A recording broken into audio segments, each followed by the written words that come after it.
여러분 낭만 좋아하시나요? 낭만? 네, 저 낭만 되게 좋아하거든요. 그래가지고 뭐 낭만 있다고 하면은 이거 나도 한번 해봐야지 막 하면서 이렇게 도전하는 편입니다. 그래서 뭐 예전에 교회에서 놀수배에서 구지데이라고 했었는데 기억하실지 모르겠는데 굳이 낭만을 찾아서 섬에 가서 놀러 갔던 거, 네, 그런 거 되게 좋아합니다. 근데 낭만을 좀 사전에 검색을 했어요. 어떤 뜻인지 이렇게 나옵니다. 낭만 치면은 현실의 고통이나 제약을 초월해 이상적이고 아름다운 삶이나 가치, 감정을 추구하려는 태도. 그러니까 현실의 어려움을 뚫고 이상적이고 아름다운 것을 추구하면서 살아가는 거. 네, 이것이 낭만이라고 해요. 멋있지 않나요? 그래서 뭐 여러 가지 저는 시도하면서 삽니다. 그래서 원래 제가 시도했던 게 뭐냐면 캠핑을 하려고 내 낭만을 추구하려고 이렇게 좀 했거든요. 그 자연과 어우러진 캠핑장에서 고기를 굽고 그리고 불을 바라보면서 멍 때리고 새소리를 들으면서 아침에 일어나는 거, 이런 거 이제 상상하면서 아 낭만적인데 하면서 이제 야금야금 물건 하나씩 먹었어요. 테이블 하나 사고 의자 하나 사고 또 뭐 이제 하나씩 사고 있었는데 현실의 제약이 나타났습니다. 혜린이가 태어난 거예요. 아기가 태어나가지고 네, 이 모든 계획이 다 바뀌어버렸어요. 그래서 저는 이 낭만을 한 5년 정도 접어놨다가 다시 펼칠 생각을 하고 있는데 그렇지만 또 다른 것이 저를 찾아왔어요. 최근이 아니죠. 이제 곧 출산을 앞둔 아버지인 주모 씨와 같이 대화를 했는데요. 아이에게 동요를 들려주고자 한다면 좋은 스피커 정도 하나 있어야 되지 않겠냐. 핸드폰으로 들려주면 좀 약간 이런 이야기를 좀 나눴어요. 예, 사실 뭐 아이에게 들어가야 하는 그 경제적인 부담이란 현실과 아내의 허락이라는 이 제약을 뚫고 우리가 그럼에도 불구하고 멋진 동요 사운드를 우리 아이에게 들려주는 낭만을 꿈꾸는 아버지들의 대화. 이런 거였거든요. 아무도 동의하지 않으시죠? 혹시 동의하시는 분들은 저한테 연락 010-663 전화 주시면은 같이 껴드리도록 하겠습니다. 예, 사실 알아요. 저희도 이게 낭만이 아니라 욕망이라는 거 다 알고 있습니다. 욕망을 추구하는 건데 뭐 제가 말한 건 낭만보다는 욕망이 맞을 것 같아요. 그래서 낭만을 잘 표현하는 어떤 게 있을까 하다가 드라마를 찾았습니다. 제목부터 낭만 닥터 김사부. 거기서 이런 대사가 있어요. 보면은 우리가 왜 사는지, 무엇 때문에 사는지에 대한 질문을 포기하지 말아라. 그 질문을 포기하는 순간 우리의 낭만도 끝이 난다라고 이렇게 이야기합니다. 이 드라마에서 말하는 의사의 낭만은 무엇일까요? 여기서 말하는 의사의 낭만은 살린다예요. 사람을 살린다. 그러니까 사람을 살리기 위해서 의사가 되었습니다. 그렇기 때문에 현재 나에게 닥치는 문제, 뭐 돈 문제나 소송이나 뭐 여러 가지 있을 수 있겠지만 그거에 휘둘리지 않고 나는 사람을 살리기 위해 의사가 되었기 때문에 뚫고 나간다라는 것을 추구하면서 살아가는 그런 내용이에요. 그래서 그 사람을 살리는 그 가치에만 집중을 합니다. 만약 현실의 문제 앞에서 그 질문을 놓쳐버리는 순간 이 낭만은 없어진다는 거예요. 그리고 그런 인물들이 등장해요. 낭만이 없어진 인물들이 등장하면서 돈을 추구하거나 자기의 유익만을 추구하는 것을 볼 수 있죠. 근데 우리 현실 속에서도 사실 이런 건 종종 등장합니다.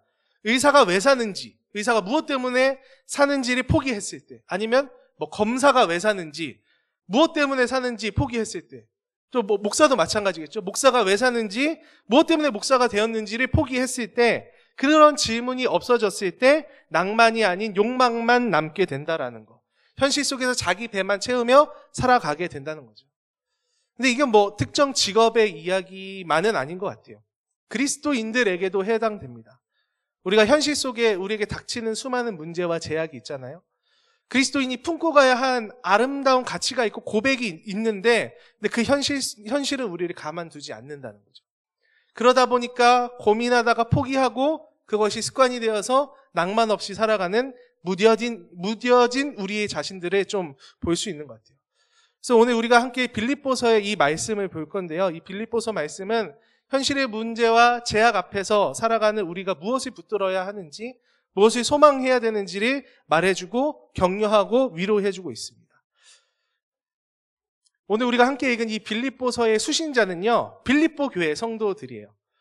빌립보 교회 성도들은 빌립보서는 바울이 쓴 편지인데 빌립보 교회는 말 그대로 빌립보에 있는 교회거든요.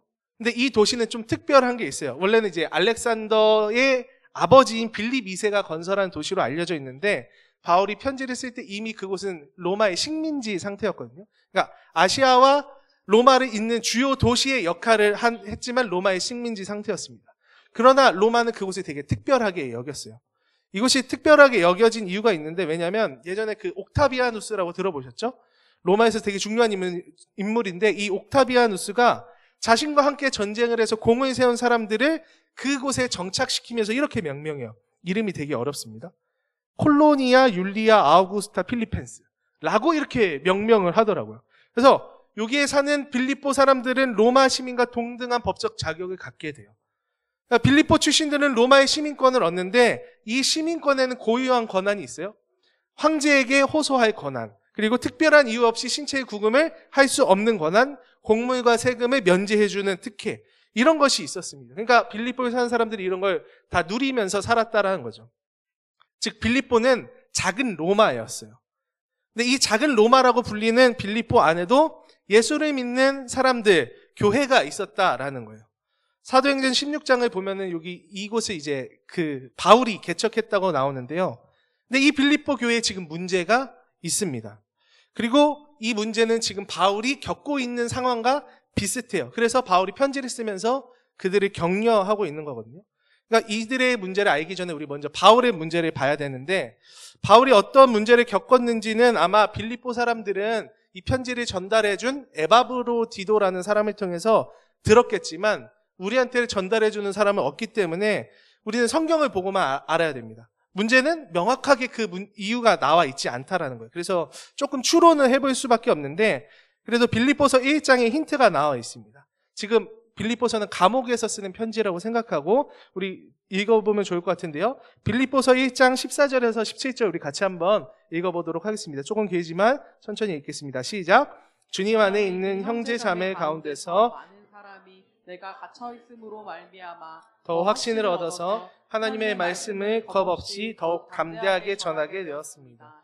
어떤 사람들은 시기하고 다투면서 그리스도를 전하고 어떤 사람들은 좋은 뜻으로 전합니다. 좋은 뜻으로 전하는 사람들은 내가 복음을 변호하기 위하여 세우심을 받았다는 것을 알고서 사랑으로 그리스도를 전하지만, 시기하고 다투면서 하는 사람들은 경쟁심으로 곧 불신한 동기에서 그리스도를 전합니다. 그들은 나의 감옥 생활에 괴로움을 더하게 하려는 생각을 품게 했습니다. 네, 지금 바울이 감옥에 갇혀 있는 상태인데요. 무슨 일이 있었죠? 그를 시기해서 오히려 힘들게 하려고 복음을 전하는 사람이 있다라고 지금 이야기를 하는 거죠. 이거에 대해서는 사실 해석이 좀 분분한데, 어떤 학자는 이 사람들은 그리스도인이다, 시기하고 질투하는 그리스도인이다라고 보는데, 저는 그리스도인으로는 보지 않고요. 오히려 로마의 바울을 고발하고 있는 유대주의자들로 저는 생각을 하고 있습니다. 왜냐면은 일전에도 이런 비슷한 일이 있었기 때문에 그래요. 사도행전 17장에 보면 바울이 데살로니가라는 곳에서 전도를 막 하고 있을 때 유대 사람들이 바울을 시기해서 불량배들을 이끌고 그들을 습격해요. 습격해서 거기서 잡은 사람들을 시청 관원에 끌고 가서 이렇게 고발을 합니다. 사도행전 17장 7절 말씀에 이렇게 나와요. 그런데 야손이 그들을 영접하였습니다. 그 사람들은 모두 예수라는 또 다른 왕이 있다 말하면서 황제의 명령을 거슬러 행동하려고 합니다. 네, 복음의 내용이죠. 예수를 왕으로 여긴다라는 이 내용을 고발을 하고 있는 거예요. 근데 이때처럼 지금 바울은 갇혀 있는 사람이지만 이 사람을 더 괴롭게 만들고 더 곤란하게 만들기 위해서 로마의 유대주의자들이 이렇게 고발을 하고 있었던 거예요. 바울이 지금 전한 복음의 내용, 그리스도를 주라고 가이사가 주가 아니라 그리스도가 주이다라는 이 사실을 고발하고 있었다라는 거예요.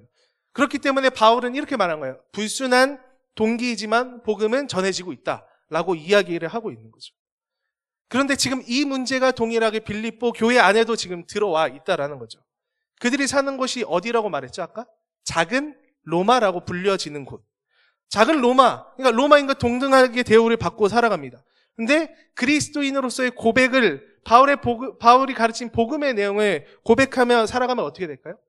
가이사가 주가 아니고 가이사가 신의 아들이 아니라 예수 그리스도가 주이고 예수 그리스도가 하나님의 아들이다 라고 고백하는 것.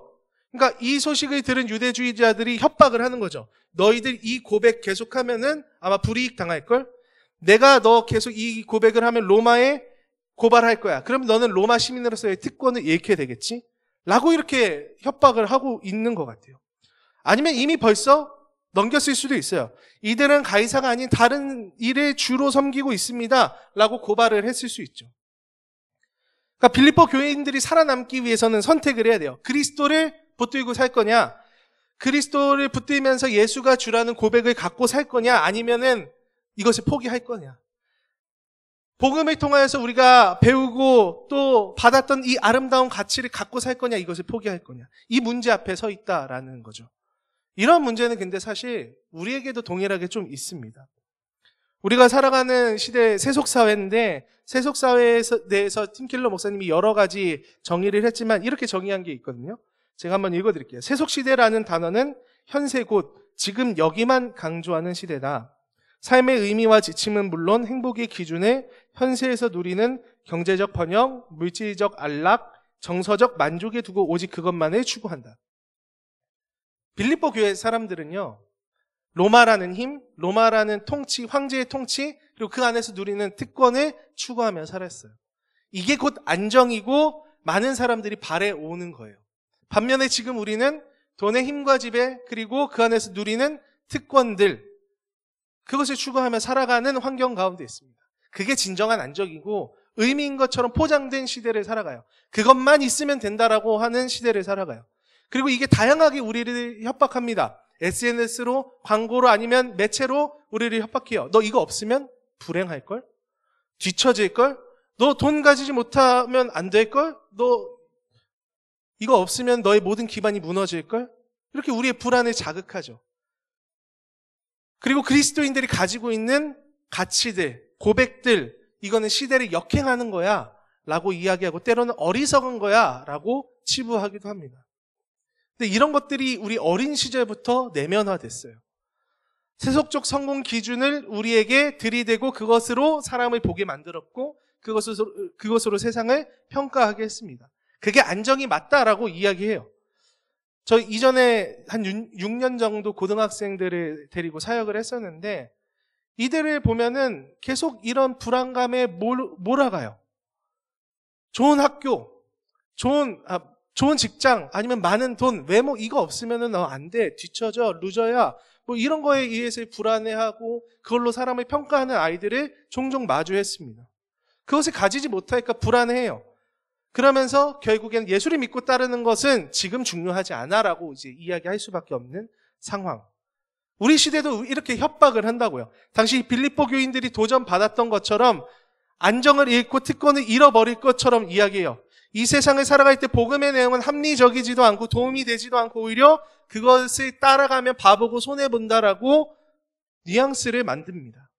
네, 우리에게도 그리스도를 따라 살아가는 것을 어렵게 만드는 현실의 문제와 제약이 있어요.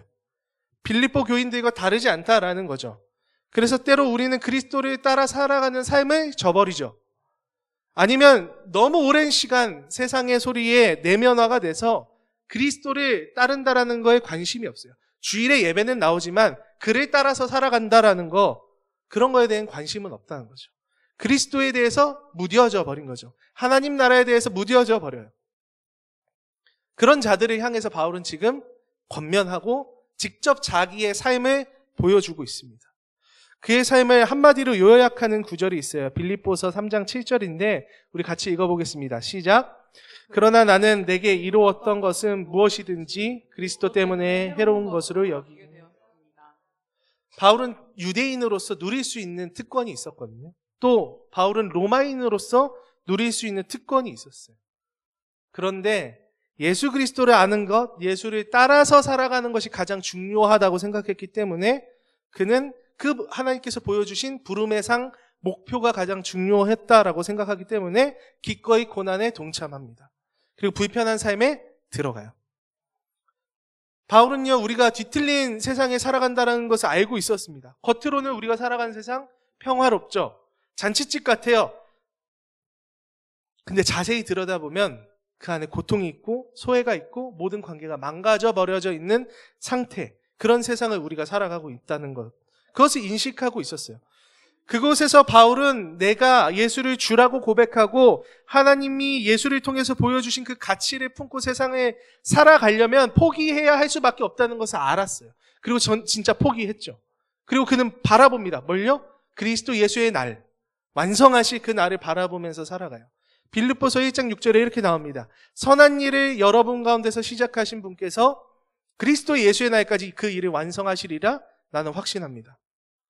죄로 인해 세상은 망가져 버렸고 뒤틀려져 있는데 이 세상을 회복하고 죽어가는 영혼들을 구하기 위해서 그 아들을 보내신 선하신 하나님께서 그리스도께서 다시 오시는 그날에 모든 것을 회복하고 완성하실 것이다 라는 것을 바라보고 있어요. 그는 지금 소망하는 삶을 살아갑니다. 바울은 우리가 하늘의 시민권을 가진 자라고 말을 하죠. 그렇기 때문에 포기하고 때로는 고난에 동참하며 예수가 우리에게 주시는 생명과 의미 있는 삶을 놓치지 말자고 그래서 이야기하는 거예요. 그렇기 때문에 그는 지금 감옥에 있지만 몸을 앞으로 내밀면서 나아가자고 이야기해요.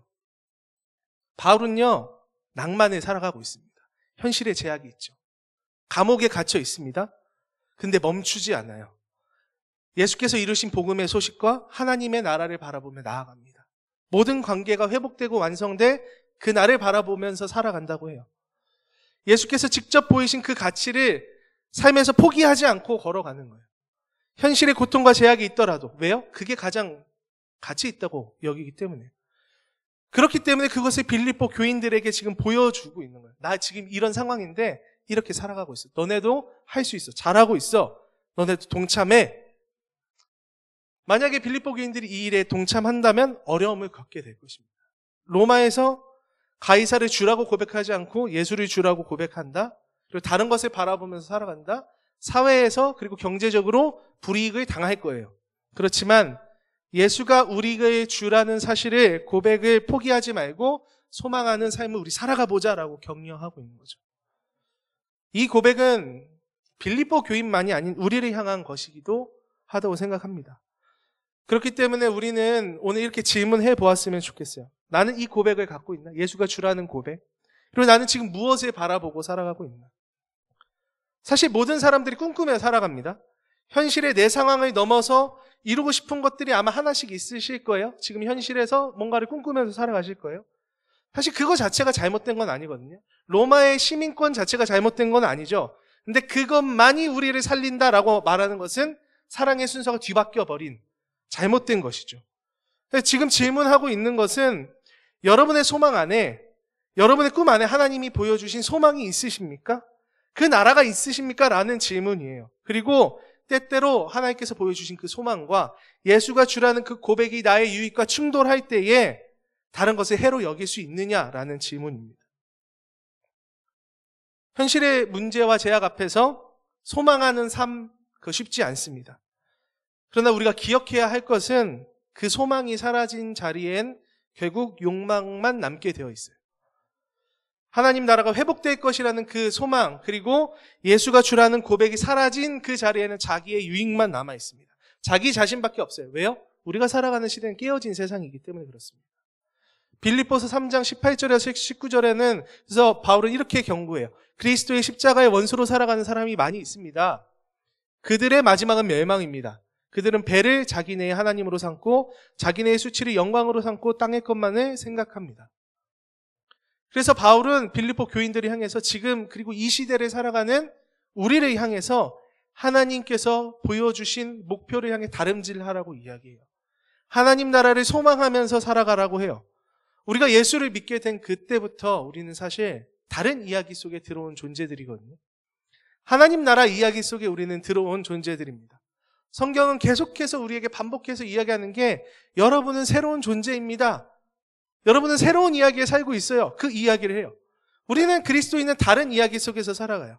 하나님 나라라는 거대한 이야기 속에서 살아가는 자들이기 때문에 그렇기 때문에 우리가 바라보는 이야기의 결말도 달라요.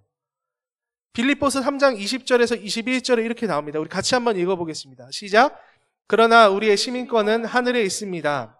그곳으로부터 우리는 구주로 오실 주 예수 그리스도를 기다리고 있습니다. 그분은 만물을 복종시킬 수 있는 권능으로 우리의 비천한 몸을 변화시키셔서 자기의 영광스러운 몸과 같은 모습이 되게 하실 것입니다. 이것이 우리가 바라보고 있는 결론이죠. 다시 오실 예수 그리스도께서 완성하실, 회복하실 그 나라. 현실은 치열하여 우리로 지금 눈앞에 있는 것만 바라보게 하고 영원에 대해서 상상하지 못하게 하고 회복과 생명을, 사랑을 생각하지 못하게 하는데 성경은 우리에게 영원을 제시합니다. 회복과 생명과 사랑을 제시해요. 하나님 나라를 제시하는 거예요. 우리는 그 이야기 속에 있는 존재로 그 날을 꿈꾸며 살아가야 된다는 것이 성경의 말씀입니다. 그래서 지금 우리가 가져야 한 태도는 무엇이냐면 바로 이거예요. 찬양의 가사인데요. 김영국 목사님이 쓰신 건데 저 이 찬양을 되게 좋아합니다. 깨어진 세상을 끌어안고 나와 우리의 몫을 감당하며 주님의 완전한 하나님 나라 기다리며 사모합니다. 깨어진 세상 회복하시려 내 사랑하는 주 일하시니 소망하는 예배 우리의 애씀 주여 받으소서. 우리가 소망하는 삶을 어떻게 살까? 깨어진 세상을 끌어안고 나와 우리의 몫을 감당하며 발버둥치고 다름질하는 거. 예수 그리스도를 주로 고백하고 그분을 통해 아름다운 가치를 얻고 소망을 가진 자들은 깨어진 세상 속에서 자신의 현실을 끌어안고 분투하며 살아간다는 거예요. 사실 이 이야기가 좀 우리한테 부담이 됩니다. 왜요? 삶이 팍팍하거든요. 여유가 없거든요. 그리고 바울이 말한 게 너무 저 위에 있는 것 같아요. 너무 고상해 보여요. 그래서 지금 내 상황에서 도저히 할 수 없다라고 느껴집니다. 저도 최근에 이제 육아를 시작을 했잖아요. 물론 제가 전담하지 않고 아내가 지금 노력을 하면서 고생을 하고 있는데 그래도 저도 조금 한 몇 퍼센트 고생하고 있거든요. 육아도 하고 이제 딱 평일에는 회사도 다니고 교회 사역도 하고 또 다시 집에 가서 육아하고 하니까 정신을 못 차리겠더라고요. 나의 간절한 소망은 한 가지입니다. 이 아기가 언제 잘까? 빨리 잤으면. 얘 언제쯤 길게 자니까. 이게 이제 나의 간절한 소망. 유일하게 바라보는 내 상상인데, 예. 영원을 상상하고 하나님 나라를 소망할 겨를이 사실 그닥 없는 것 같아요. 너무 팍팍해요. 너무 버거워요. 아마 저뿐만이 아니라 여기에 계신 분들도 치열하게 살아가실 거라 생각합니다. 자본주의 안에서 살아가다 보면 보여주는 것을 중요시 여기는 이 세상을 살다 보면 무한한 경쟁 속에서 살아가다 보면 그렇게 정신 없이 살아가다 보면 우리는 영원을 생각할 틈이 없죠. 감각이 무뎌집니다. 그래서 이런 말씀을 들으면 사실 부담스러워요. 어떻게 하라는 거야. 그런데 바울은 이런 권면을 해요. 본인처럼 하라라고 이야기 안 하고 이렇게 이야기합니다. 16절인데요. 어쨌든 우리가 어느 단계에 도달했든지 그 단계에 맞춰서 행합시다. 여러분 어떤 상황이시고 어떤 단계이십니까? 다 다를 거라 생각해요. 그래서 한 가지 이렇게 하십시오라고 말씀을 못 드리겠어요. 다 다를 거예요. 우리의 상황이.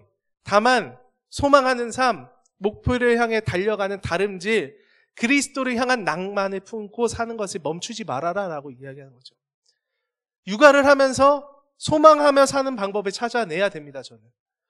깨어진 세상에서 깨어진 존재로 태어난 이 아이를 바라보며 이 아이에게 어떻게 하나님을 소개하고 복음을 누리며 살아갈 수 있게 하고 이 아이가 어떻게 그 하나님께서 주신 그 사랑을 누리게 할 것인지 저는 고민하고 찾고 애쓰는 것, 이게 제 몫을 감당하는 거겠죠.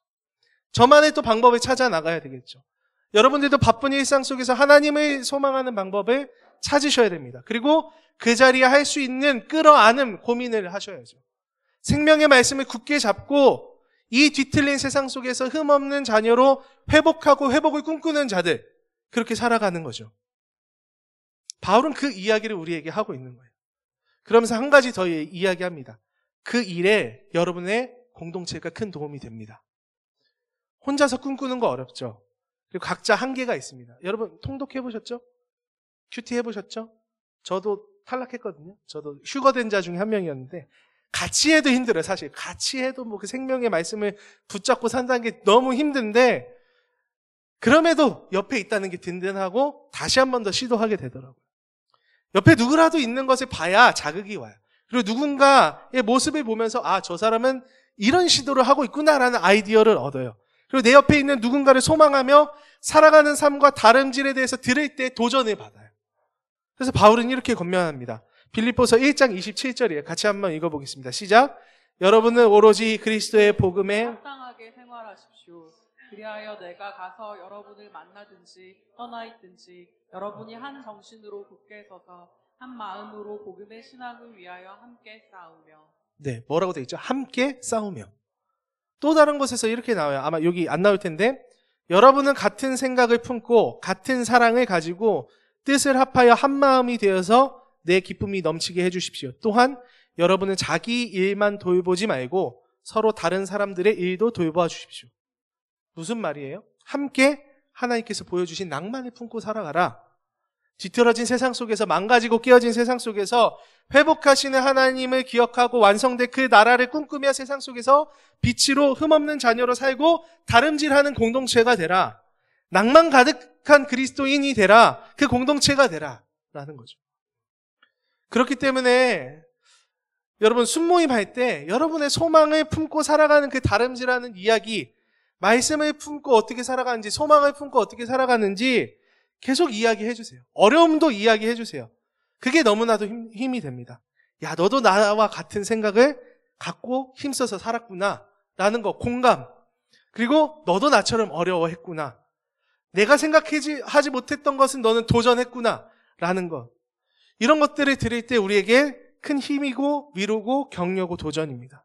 그렇게 낭만 가득한 그리스도인의 공동체로 살아가는 거예요.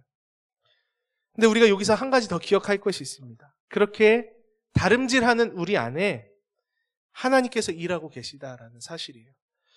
그분은 우리로 하여금 소망하게 하는 분입니다. 우리 같이 한번 읽어볼까요? 빌립보서 2장 13절입니다. 시작. 하나님은 여러분 안에서 활동하셔서 여러분으로 하여금 하나님을 기쁘게 해드릴 것을 염원하게 하시고 실천하게 하시는 분입니다. 하나님이 우리 안에서 일하신다. 그리고 소망하게 하신다. 이 시대 속에서 우리로 소망을 품고 살아가게 하시는 분이 하나님이십니다. 세상이 제시하는 거 말고요. 예수가 가르치셨고 시작하셨고 완성하실 그 나라를 소망하게 하는 거예요. 여러분, 우리는 혼자 다름질하는 게 아닙니다. 하나님이 우리와 함께 하세요. 하나님께서 우리와 함께 하셔서 소망하게 하세요. 그리고 한마음 같은 생각을 품고 같이 사랑하고 깨어진 세상에서 다름질하는 공동체를 주셨습니다. 그것이 우리로 소망하는 삶, 낭만 가득한 그리스도인의 삶을 살아가게 한다는 거예요. 저는 이제 다음 세대를 맡고 있는데 이 말씀을 준비하면서 사실 부탁을 하고 싶었어요. 그리고 우리 한번 이렇게 살아가 보자라고 함께 좀 다짐했으면 좋겠다는 생각을 했습니다. 마치 바울의 모습을 보고 빌립보 교인들이 걸어갔던 것처럼 우리 다음 세대들이 이 낭만 가득한 그리스도인 어른들을 보면서 이 길을 걸으면 어떨까? 우리 어른들이 먼저 소망을 가지고 낭만 가득한 그리스도인으로 이 땅을 살아간다면 이 다음 세대도 그것을 보고 멋있는데 하면서 따라가겠지?